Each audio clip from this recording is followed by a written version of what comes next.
తమిళనాడులో స్టాలిన్, తెలంగాణలో కేటీఆర్ ప్రజల్ని తప్పుదోవ పట్టించేందుకు యత్నిస్తున్నారని ఫైర్ అయ్యారు బీజేపీ ఎంపీ లక్ష్మణ్.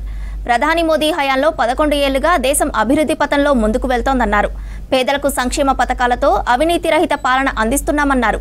విపక్ష పార్టీలు కావాలని కుల, మత ప్రాంతాల పేరిట రాజకీయాలు చేస్తూ విద్వేషాలు రెచ్చగొడుతున్నారన్నారు.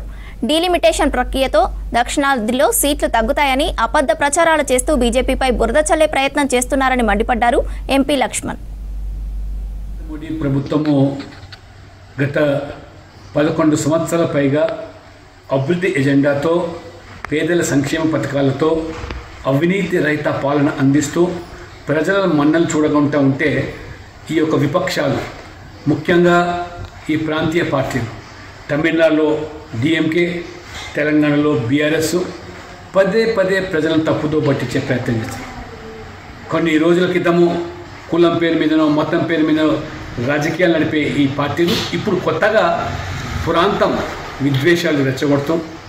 రేపు ఈ డీలిమిటేషన్ యొక్క ప్రక్రియ కొనసాగితే దక్షిణ ప్రాంతానికి సంబంధించిన పార్లమెంట్ సీట్లో తగ్గుతాయని ఈ బీఆర్ఎస్ నాయకులు, డిఎంకే అటు స్టాలిన్, కేటీఆర్, వినోద్ పదే పదే ప్రజలను తప్పుదో పట్టించే ప్రయత్నం చేస్తారు. ప్రధానమంత్రి స్వయంగా దక్షిణ ప్రాంతంలో ఉండేటువంటి పార్లమెంట్ స్థానంలో ఎటువంటి తగ్గింపు ఉండదని చెప్పి బాహటంగా చెప్పినప్పటికీ బుద్ధ జల్లే కార్యక్రమం చేస్తాం. నిన్న హోంశాఖ మంత్రులు గవర్నర్ అమిత్ షా గారు కూడా తమిళనాడులో చాలా స్పష్టం చేశారు.